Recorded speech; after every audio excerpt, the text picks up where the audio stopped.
Hola Andrea, ¿dónde andabas? ¿Por qué no entraste a la primera clase? Hola, profe. Fui a comer, Esta Si la comida es después de las 2:30. tenía mucha hambre. Está bien. Nada más por eso, está bien. ¿Cómo te ha ido? Bien, gracias. Bueno, hay varias noticias que tengo que darles. Tú que eres la jefa de grupo. Ajá, diga. Número uno, aquello de que ya no te dejaban entrar porque debías una semana, se acabó. A partir de ya, todos los alumnos entran a las clases, excepto, desde luego, hay reglas, ¿no? Solamente aquellos alumnos que tengan adeudo de 3 semanas. O sea, ya más de 3 semanas ya no te dejan Ya no entrar. te dejan entrar. ¿Ok? Pero hasta ahorita entendemos que pues, la situación no está fácil, a veces no cobras el día, no se empalma, pues, por una semana no va a haber problema. Qué Ya bueno. cuando se va más arriba, pues sí, ahí sí ya. ¿Ok? Hola Armandiux, hola Randy. Entonces, pues eso es bueno, ¿no? De alguna manera, pues entendemos que no pueden estar haciendo eso. Es algo fuera de lugar. Bueno, desde mi punto de vista, estaba generando problemas, ¿no? Con los alumnos. Pues sí, por un día no pasaba nada, o sea, Absolutamente.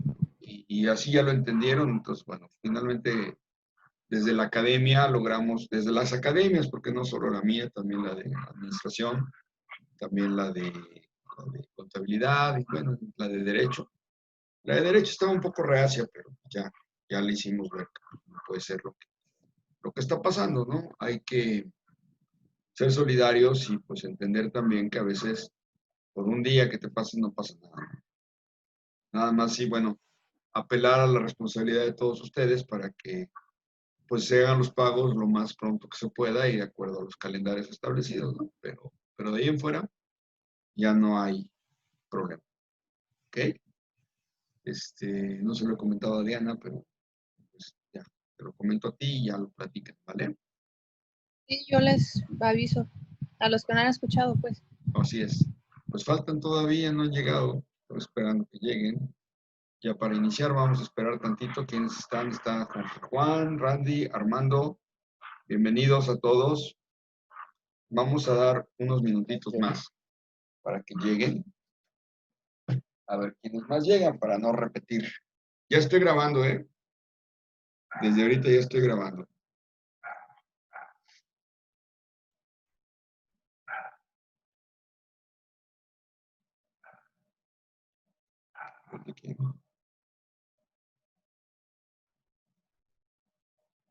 Madre mía, eso fue antier.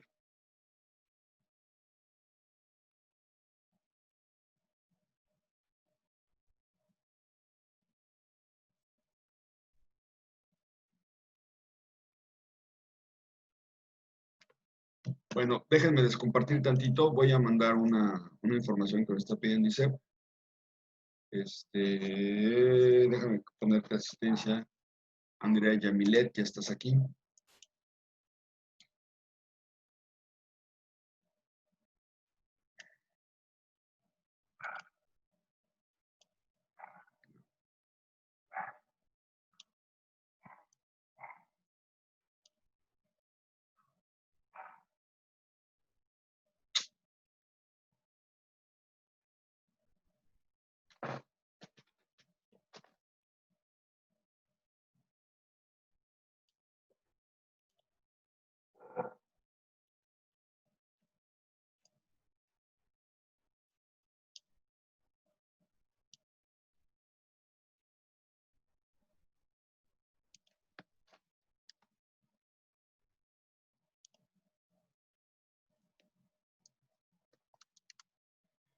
¿Ya llegó alguien más?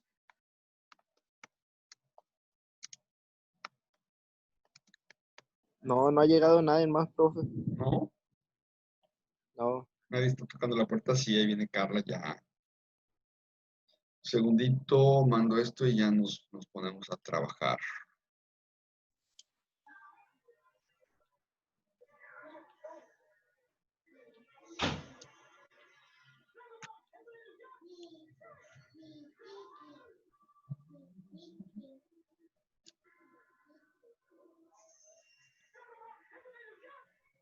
Listo. Bueno, ya está. Ok. Ahora sí comparto. Lorena también.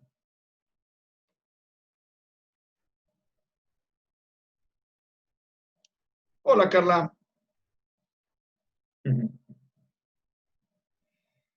Siempre risueña tú. Listo, bueno, ya vimos que el curso se va a tratar justamente de especificar la base gravable de la mercancía en aduana. No es cosa menor, es cosa muy importante dado que, pues de eso depende tanto el cobro de los impuestos respectivos, como saber a qué le voy a cargar el valor de mi mercancía. El valor más conocido de todos, pues es el valor de factura, pero ese no es el valor de la mercancía en aduana, es apenas una parte del valor. También depende y tiene que ver con los 5 terms. ¿Se acuerdan de aquellas cosas que no les gustan? Odiosos. Grupo de 4 grupos con 5 terms en total. Bueno, hay 2 5 terms que vamos a trabajar mucho. Bueno, varios. Básicamente el CIF y el XWork, bueno, todos, el FOB, todos. Vamos a ver cómo es que se relacionan con el valor de la mercancía. ¿Recuerdan ustedes qué son los 5 terms? ¿Alguien se acuerda qué son los 5 terms? Son los acuerdos, ¿no? Donde se transmite el riesgo, ¿no? Son términos. Orden. ¿Quién dijo que son los acuerdos? Yo, Armando. Armando. Carla dice que es donde se transmite el riesgo. ¿Alguien más? No, las cláusulas de comercio. ¿Cómo se llama? No, no son cláusulas, más bien son otras cosas, pero ¿cómo se llaman? Acuerdos. Andan cerca. No. Bueno, No. pues es Términos. Términos de comercio exterior. Términos de comercio internacional.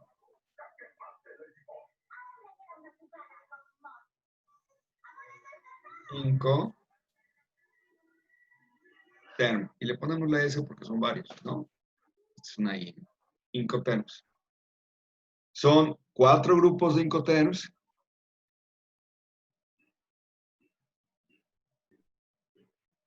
Y son el grupo de las Cs, el grupo de las Fs, el grupo de las Cs y el grupo de las Ds. Estos dos entregan la mercancía y el riesgo, como bien dijo Carla, también eso dan, la mercancía y riesgo en país de origen.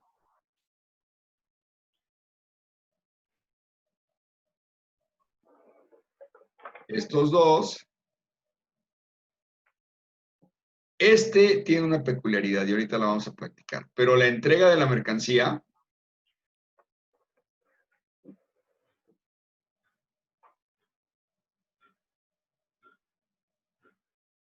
se da,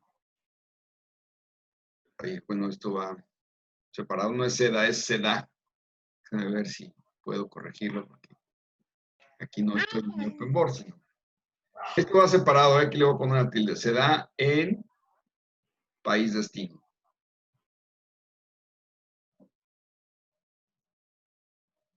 En el caso del grupo de las Ds, nada más el grupo de las Ds, también el riesgo.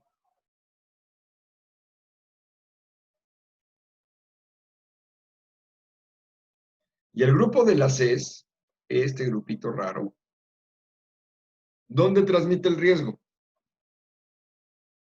Vamos a ponerlo aquí más bonito. El grupo de las Cs. La mercancía en país destino. Se le entrega directamente, ¿no? Al cliente. No, de hecho, este No, entrega es en donde, puerto de el que entrada. es en el, arriba del puerto, El riesgo, ¿cómo se país llama? de origen, arriba del barco, arriba del transporte, país, Del portacontenedores. arriba del transporte. Si es avión, arriba del avión. del transporte principal. Si es barco, arriba del barco. Es la única diferencia. ¿Sí? Este grupito raro de la CES no es como todos, tiene su particularidad, su peculiaridad, se le dice. Entrega el riesgo en un país, pero la mercancía en el otro. Un ejemplo. Si yo contrato un Incoterm que sea marítimo, tenemos en todos los casos, excepto en el E, Incoterms del tipo marítimo y Incoterms de todo tipo. Los Incoterms de la C, que son marítimos, son el CFR, Cost and Freight, y CIF. Bajo estos Incoterms estoy obligado a entregar la mercancía a bordo del barco. En estos sí son de utilización exclusivamente marítima, a bordo del barco en país destino.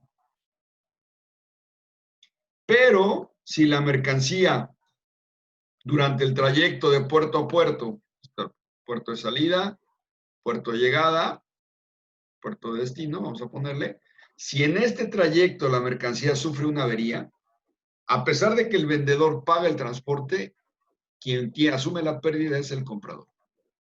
Por eso son tan peculiares.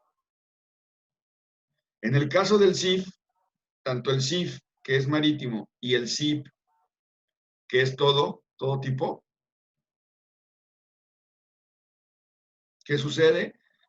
Son los únicos dos Incoterms que obligan al vendedor a contratar un seguro. Y ese seguro va a ser contratado a favor del comprador. Yo lo pago, yo vendedor lo pago, pero el beneficiario si hubiera un problema, un conflicto, un evento catastrófico, sería el vendedor, el comprador. ¿Sí?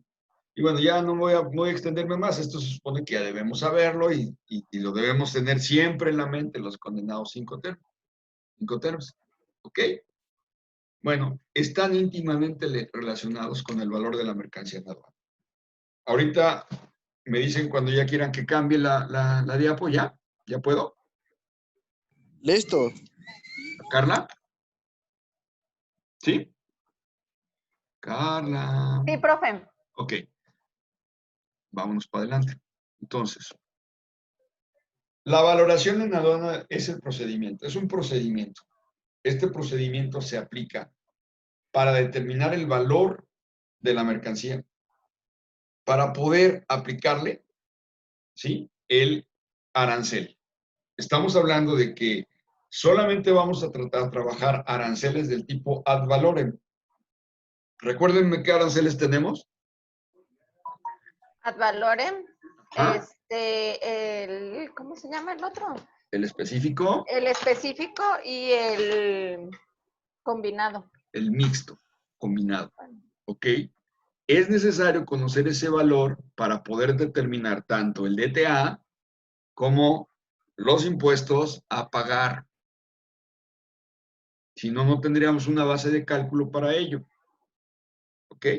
Ahora, esto no es una cuestión aislada, no es que la aduana mexicana diga, así voy a valorar.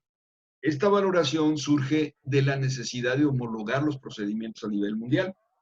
¿Quién es el encargado de la operación de las aduanas en el mundo? La Organización Mundial de las Aduanas. La OMA. La La OMA. Esa Organización Mundial de Aduanas, ¿sí?, lo que va a buscar, esto parece es O. Todavía no domino bien mi lapicito, pero ahí voy poco a poco. Organización Mundial de Aduanas es la encargada de homologar los procesos. Homologación de operaciones aduaneras. Derechos como el DTA, ¿qué es el DTA? Recuérdenme qué es. Ay, qué mal. Perdón, el derecho perdón. de trámite aduanero. Exactamente. Los aranceles, de la aplicación de los aranceles. No en sí los aranceles, porque esos son de aplicación libre. También tiene que ver con los tratados internacionales de los que los países firman. Los derechos de trámite, las operaciones,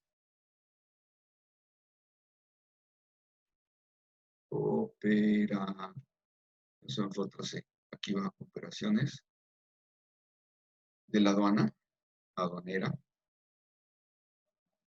Fíjense ustedes que también los sistemas aduaneros. El que México tenga un sistema aduanero no es obra de la casualidad. En todos los países hay un sistema aduanero. Y desde luego también la clasificación.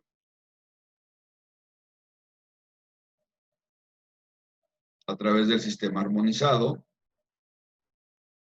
del código arancelario. Esto es opcional. Esto nada más es hasta aquí. Sistema armonizado. ¿Ok? Del código arancelario. Todo eso, lectores de código de barras, tipos de documentos aduaneros. En México se llama pedimentos, en otros países se llama documento aduanero. Todo lo que tenga que ver con la operación de aduanas, la OMA está muy pendiente de que sea homóloga. ¿Qué quiere decir que sea homóloga? Que en todo el mundo, Que será como parejo donde quiera. exacto, que sea lo mismo donde sea. Que una aduana opere lo mismo en México que lo mismo en España, lo mismo en Estados Unidos. Claro, hay particularidades y cada aduana tiene su independencia, pero hasta donde cabe, la OMA busca la homologación de las operaciones, de los cobros, de los impuestos y de todo aquello. No los valores, pero sí los impuestos. Por ejemplo, el IVA. El IVA es un impuesto al valor agregado que se paga en México, pero se paga en cualquier país. Lo que difiere es el porcentaje. En Estados Unidos se llama tax, en otros lugares se llama igual IVA, en otros se llama valor agregado, pero tiene otro nombre. Bueno, el IVA se paga en todos lados. Impuestos como el IEPS o como el ISAN, solo en México. Eso sí, se volaron la barda. Son impuestos que se han inventado los mexicanos para poder tener una mayor generación de ingresos, los gobiernos, el gobierno mexicano. Pero el IVA, el arancel, los derechos de trámite aduaneros, como se llaman en cada país, son homólogos en todos lados. ¿Ok? Bueno. Y como esos que dice que solo son de México, ahí cómo aplica. Ahí aplica porque son impuestos al consumo. No tiene que ver con la operación aduanera. ¿Sí? Ellos no. Esos no. Bueno, ¿qué es el GATT? ¿O qué fue el GATT? El Acuerdo General sobre Comercio y Aranceles. El famoso GATT, General Agreement of Traffic and Trade, Tariff and Trade. ¿Sí? En inglés. Este acuerdo general inició allá en sus albores en 1944-45, cuando todavía existía la Guerra Mundial, y lo que buscaba es hacer una zona libre de comercio, es decir, que no hubiera restricciones arancelarias, no hubiera pagos de aranceles excesivos y que fueran justos. Inició con 15 países y hoy en día, a partir de 1995, se cambió a Organización Mundial de Comercio, y tiene afiliados más de casi 200 países, 190 y tantos. Esta organización lo que busca es un comercio libre, un comercio sano, con, en lo que cabe, libertad de aranceles, aunque todavía eso no se puede lograr, salvo en los acuerdos comerciales que firman los países con otros países. Como por ejemplo, ¿cuál? Acuerdo comercial. El Tratado de Libre Comercio. ¿Ok? Hoy, ¿cómo se llama? TEMEC, ¿no? Tratado TEMEC. México, Canadá, Estados Unidos. Tratado México, Estados Unidos, Canadá, perdón, TEMEC. ¿Okay? Esos acuerdos, México ha firmado muchos y lo que buscan es una reducción importante en los aranceles. Que el comercio sea condicionado únicamente por las leyes del mercado, la oferta, la demanda y la productividad de los países. Y ahí es donde México sufre, ¿no? Porque no tenemos la misma productividad que tienen, por ejemplo, los americanos. Entonces, en nuestro caso, nos benefician con una cosa que poco hemos visto en estos cursos, pero que se llama el trato preferencial. ¿Para quién? Para el país menos desarrollado.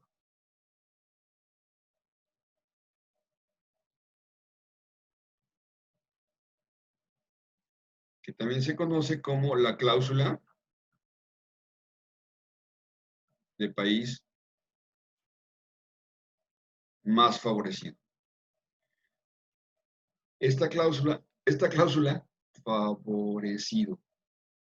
En el Tratado de Libre Comercio de 1994 se aplicó a muchos productos mexicanos que desde un principio se desgravaron completamente, es decir, no pagaban arancel. Es nación, de país o de nación, también se le conoce como de nación. Así lo van a encontrar más fácil. Cláusula de nación más favorecida.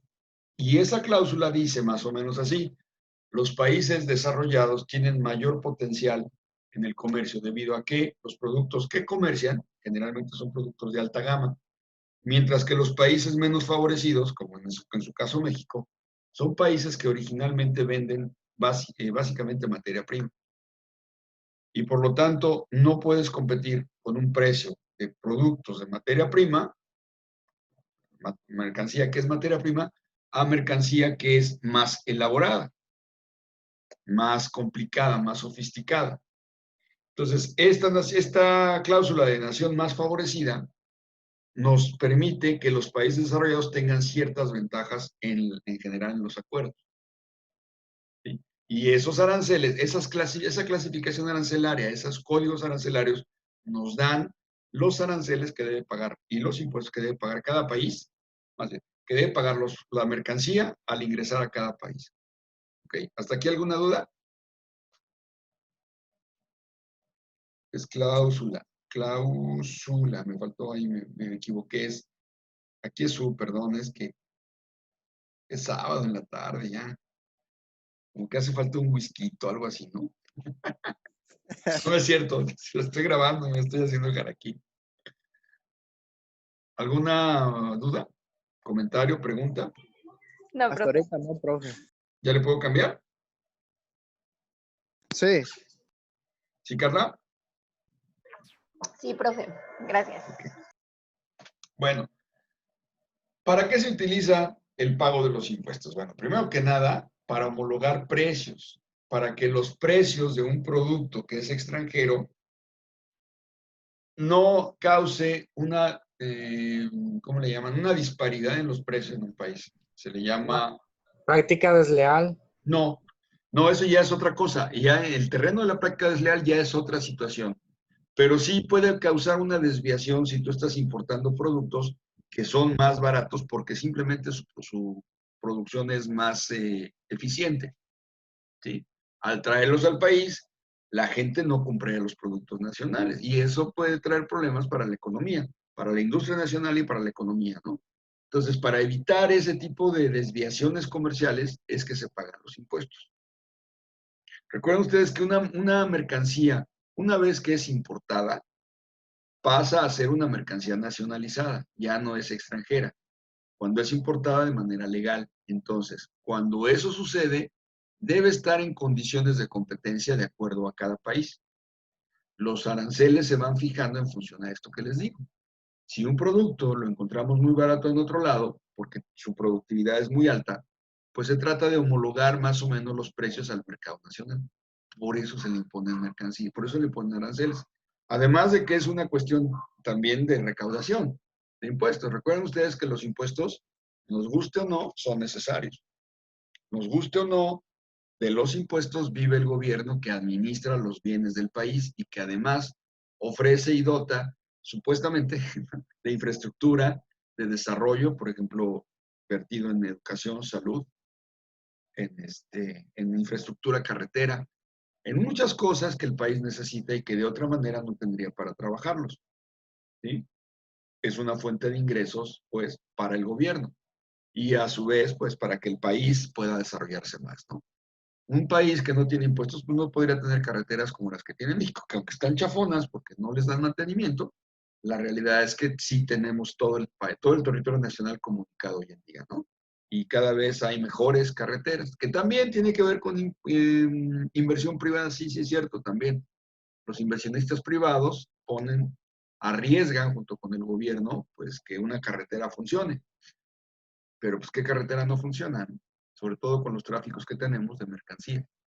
Entonces, eso es lo importante. Decíamos que para fines aduaneros, como dice la lámina, las mercancías importadas deben basarse en su valor real. Y para ello es necesario hacer una valoración adecuada. Esta valoración es el fin de los acuerdos en materia de valoración aduanera de la OMC. ¿Okay? Vamos a ver un poquito de historia. El artículo 7 del GATT definía el valor real para poder valorar de una manera primigenia la mercancía y que pudiera entrar en condiciones de competencia a los países y que pudiera servir de base gravable para el cálculo de los impuestos. Esto data de la creación del GATT, desde 1945 creo que fue la época en que se fundó el GATT. Esta definición de valor real pues impedía estas desviaciones en el comercio, tanto para los países importadores como para los países exportadores, y permitía la armonía en el comercio. Comercio leal, comercio transparente, comercio idóneo entre los países, ¿no? ¿Alguna duda? Esta era muy primigenia, tenía su forma de operar, pero pues ha venido evolucionando hasta los nuevos acuerdos. ¿Okay? Ustedes me dicen cuando pueda cambiar de página.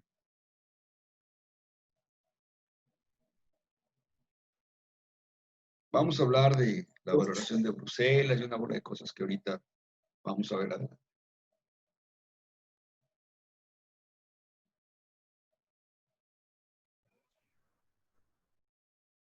¿Ya?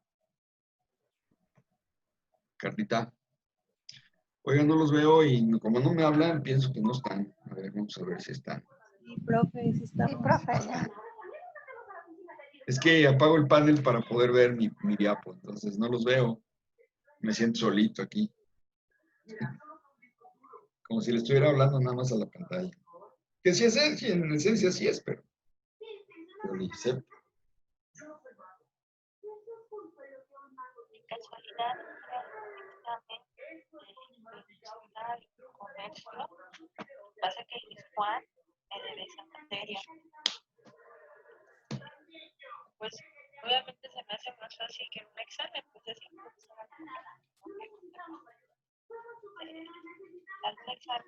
esa. Perdón, es. Chico, ya mañana a las 11 así. Sería mucho más. Sí tengo, déjame buscarlo.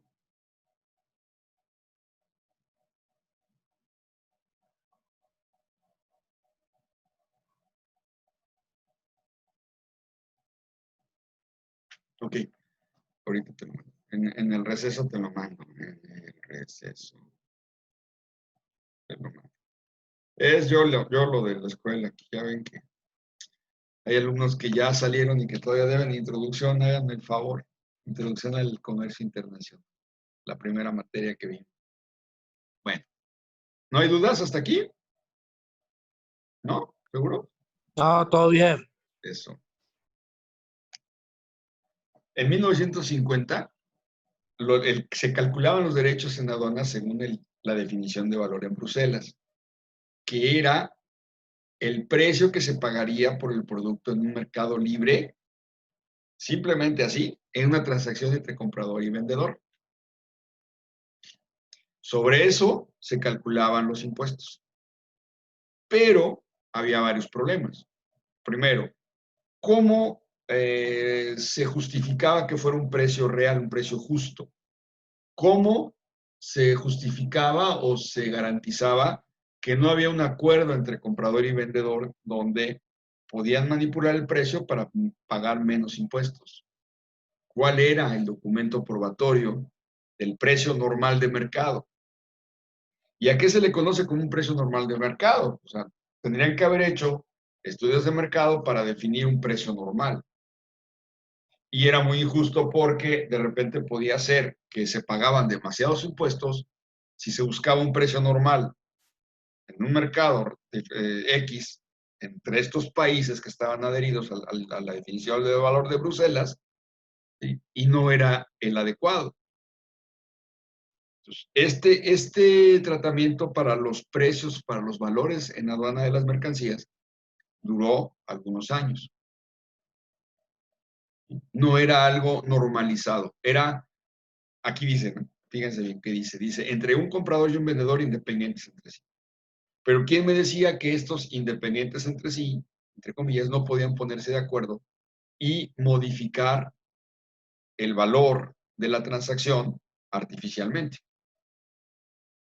¿Ok? Entonces, no era algo justo. Posteriormente, esta es otra.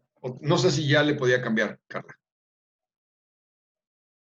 No me dices Sí, nada. profe. Ok. Sí, profe. Sí, Como les decía, este método no satisfacía a nadie porque había variaciones, ventajas competitivas que no se reflejaban en él y que podía ser incluso ajustado por una aduana de manera teórica, porque dice valor normal. ¿Y cuál era el valor normal? Podía haber muchas manipulaciones en los precios y entonces, pues evidentemente al haber manipulaciones no se pagaban justamente los impuestos. El mundo necesitaba un mecanismo justo, un mecanismo que de veras pudiera reflejar la competitividad de algunos países y también la justicia de otros que tenían que cobrar aranceles de acuerdo a su desarrollo. En esa búsqueda, entonces, en la ronda de Tokio, yo no creo que me estoy adelantando, vamos a ver qué sigue. ¿Ya le cambió? Profe, denos un ejemplo, sí. por favor. Por ejemplo, si yo iba a importar un producto, una maquinaria de un país y me ponía de acuerdo con el vendedor y le decía, oye, esa maquinaria aquí en mi país cuesta tanto, pero yo no quiero pagar impuestos y además, pues, necesito que me favorezcas, bájale el precio, factúrame a otro valor menor. Y como era un precio normalizado en teoría, donde se valía la factura, pues entonces el otro lo hacía sin ningún problema y entonces se bajaba el precio y se pagaban menos impuestos. Ese es uno. Otro ejemplo era que no había un valor normalizado. La aduana, de manera unilateral, si ella veía que estaba muy bajo el precio, le subía el precio y le ponía el precio que ella quería. No había un método de valoración adecuado. Era como quien dice una anarquía. Todo el mundo le ponía el precio que quería y entonces los impuestos se pagaban como Dios les daba a entender, ¿no? No eran justos esos precios. ¿Sí queda claro, Carla? Sí, Ok. gracias.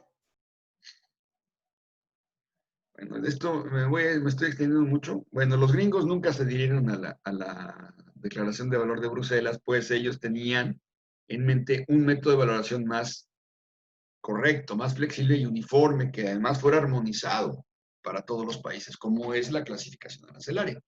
Sistema armonizado no es otra cosa más que todos se pusieron de acuerdo y dijeron, sí, esta va a ser la manera de clasificar. Por lo mismo pasaba con el valor de la mercancía en aduana. Se requería algo más armonizado. Por lo tanto, los gringos y otros países, México, pues ni siquiera estaba en el GATT. México ni siquiera tenía comercio internacional.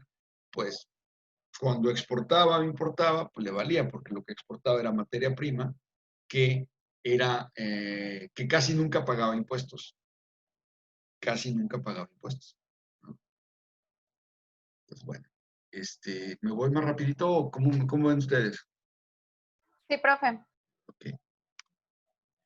Finalmente, en la ronda de Tokio, previa a la ronda de Uruguay, donde se determinó que el GATT se pasara a ser OMC, se hizo un acuerdo relativo a la aplicación y estableció un sistema verdaderamente positivo de valoración compuesto por 6 métodos de valoración para 6 posibles formas, siendo el principal método de valoración el conocido como valor de transacción. Así, valor. Ay, ¿y ahora qué le pasa? Se volvió loco. Ya. Valor de, no pelen los hilitos, no sé por qué. Transacción.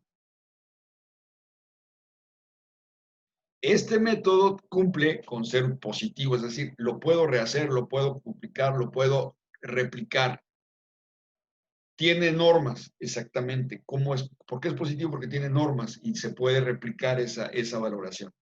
Y en general, los 6 métodos, a partir de este es el número 1, digamos, el método número 1 de valoración, que lo vamos a ver, más ampliado que los demás, tiene esta característica. Es un valor positivo y basado en precios realmente pagados o por pagar.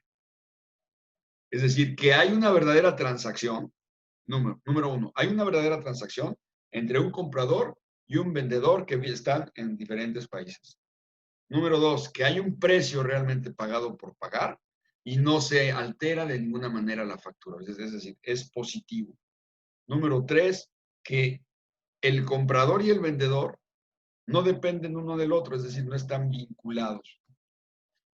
Son ajenos. Por ejemplo, un ejemplo de esto último es la empresa Nissan. Nissan Japón tiene filiales en todo el mundo y evidentemente están vinculadas. La empresa Nissan de Japón, pues es la dueña de Nissan mexicana. Pero, bueno, si las cosas fueran en una normalidad en donde nosotros por ser vinculados somos los que le vendemos de Japón a México, pues los precios pueden variar, pueden bajarse. Podemos bajarlos artificialmente para favorecer a mi afiliado o a mi filial. Pero para ello, entonces, si yo le quiero vender a Nissan mexicana, debo expresar que no me estoy aprovechando de la vinculación y que los precios no se están viendo afectados por esa vinculación. ¿Sí? Y tengo que garantizar con datos fehacientes que los precios que le estoy dando a Nissan mexicana son justos y son adecuados a una transacción comercial. No le estoy bajando el precio porque es mi compra. Hoy sabemos que Nissan Japón le vendió la franquicia a Nissan mexicana. No son lo mismo. Son dos corporaciones distintas, aunque pareciera que sí, pues no. Nissan mexicana es de capital mexicano y capital extranjero conjuntado. Y Nissan Japón, pues es solamente capital japonés. ¿Ok? Bueno, eso se refiere a la vinculación, que no debe haber una relación entre ellos que discrimine los precios, que los haga modificar. Que lo mismo le venden a Nissan mexicana ese precio que a otra cualquiera empresa que requiere esos productos al mismo precio. No hay esa discriminación de precios. ¿Ok? ¿Sí quedó claro? Preferencia, ¿no? ¿Mandé? Esa como preferencia, ¿no? Así es, exactamente. Entonces son las bases para un acuerdo positivo, un método positivo, un sistema positivo de valoración. Aquí lo que les decía, el valor de transacción, proporcionar un sistema equitativo, uniforme y neutro de valoración en aduana para que se ajustara a las realidades comerciales. Este sistema de valoración lo vamos a ver primero desde los acuerdos, qué dicen los acuerdos de la OMC y luego qué dice la valoración en nuestro país a partir de la ley aduanera. La ley aduanera en el artículo 64, a partir de ese artículo 64, habla de los métodos que en México se van a tomar a cabo para la valoración aduanera. ¿Y qué se va a incrementar? ¿Cómo se va a incrementar el valor factura de una transacción pagada o por pagar, una verdadera transacción de comercio entre dos entes en cada uno de los países? Hay una verdadera transacción y que no están vinculados. ¿Ok? Ya lo vamos a ver. ¿Alguna duda? No, profe. Bueno, aquí le voy a parar porque ya se nos acabó el tiempo. Nos vemos. ¿Qué hora es? ¿A qué horas quieren el siguiente enlace? Ahora ustedes digan. 5:20, Son las 5. Son las 5:14. 5:20. Bueno, vamos a terminar casi a las 5:20. ¿A qué horas quieren el enlace? para mañana, profe. A las 7:30. No sean así, no. Nos A vemos las a las 6:20, ya no sean así. No, nos necesitamos en Está las bien, profe. 6:20. Bueno, 6:30. Para que no digan. Ándale, pues. 6:30, ¿va? 6:20 bien. para terminar a las 7. A las Ah, está 7. bien. 6:20 y terminamos a las 7. Órale, va. 6:20. Nos vemos. Ándale, pues. Adiós. Va, y ahora no les tomé foto, no importa. ¿Quiere que nos tome La foto? cámara. Sí, Ya, ya. prendan cámaras, todos prendan cámaras. Ya solamente nos falta Diana, que anda ocupada en otros menesteres. Perdón, Laura. Laura. Andrea, prende la cámara. Andreita, prenda su cámara, por favor. Ya, profe, porque se va a apagar. Ya, rápido, rápido, rápido, Andrea.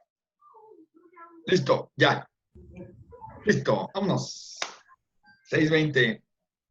Bye bye.